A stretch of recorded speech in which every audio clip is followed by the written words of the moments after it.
Now the last wave is the T wave which represents ventricular repolarization. That means कि ये जो T wave है, अब हमारे दोनों ventricles और atria दोनों ही contract कर चुके हैं, but now the time has come for its relaxation. So that means कि एक बार हमारे ब्लड फिल किया, ब्लड फिल होने के बाद एट्रिया से वेंट्रिकल में गया और वेंट्रिकल से हमारा बॉडी में गया और एक हमारा लंग्स के थ्रू बॉडी से एलिमिनेट हो गया, ठीक है। दैट मीन्स कि डीऑक्सीजनेटेड और ऑक्सीजनेटेड ब्लड हमारा वेंट्रिकल्स के थ्रू बॉडी में सर्कुलेट हुआ।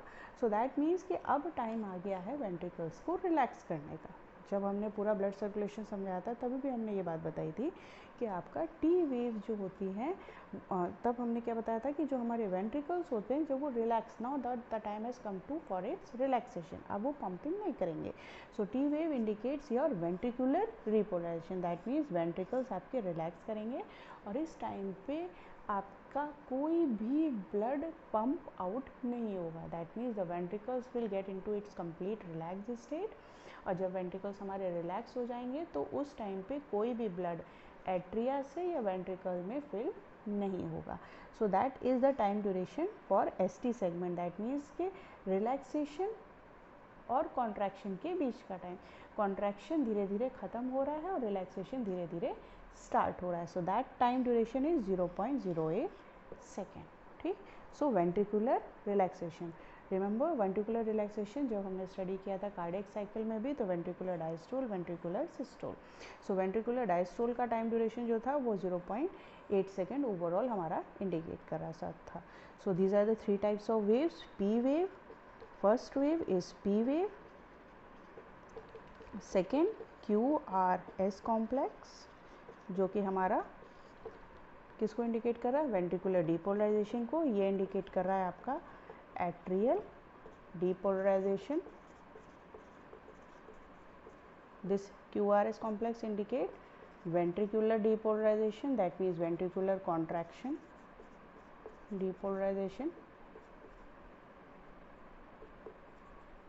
and T wave indicate ventricular repolarization, that means atria contract कर लिए, ventricles contract कर लिए, now the time for the relaxation of the heart has reached, so that indicates your ventricular repolarization. So these are the 3 types of ECG waves. P wave smooth rounded wave, Q wave पहला हमारा downward deflection, first negative wave, then first positive wave, and then the second negative wave, that is S wave. फिर आता है T wave जिसमें कि हमारा ventricular relaxation होता है। So these are the 3 waves of ECG जो कि इंडिकेट करते हैं कि हमारे हार्ट की प्रॉपर फंक्शनिंग हो रही है कि नहीं हो रही है, इलेक्ट्रिकल सिग्नल्स कंडक्ट हो रहे हैं कि नहीं हो रहे हैं, पूरे हार्ट के हर एक ऑर्गन तक, हर एक पार्ट तक इलेक्ट्रिकल सिग्नल्स जा रहे हैं कि नहीं जा रहे हैं, हमारे हार्ट में रिदम मेंटेन है कि नहीं मेंटेन है, और प्रॉपर हार्ट रेट हमें मिल रही है कि नहीं मिल रही है। So that indicates the ECG waves. और इन वेव्स में अगर थोड़ी बहुत गड़बड़ी होती है तो that will interpret that there is some problem in the working of the heart. That means electrical conduction में कुछ ना कुछ प्रॉब्लम है जिसकी वजह से हार्ट प्रॉपर फंक्शन नहीं कर रहा है। अगर सिग्नल नहीं मिलेंगे तो एट्रिया और वेंट्रिकल्स कॉन्ट्रैक्ट नहीं करेंगे, एट्रिया वेंट्रिकल कॉन्ट्रैक्ट नहीं करेंगे तो ब्लड पंप आउट और पंपिंग नहीं होगा, ठीक है। तो एट्रिया और वेंट्रिकल से के हमारे से जो सिस्टमिक सर्कुलेशन और जो पल्मोनरी सर्कुलेशन में ब्लड हमारा सर्कुलेट हो रहा है वो प्रॉपर नहीं होगा, ठीक है।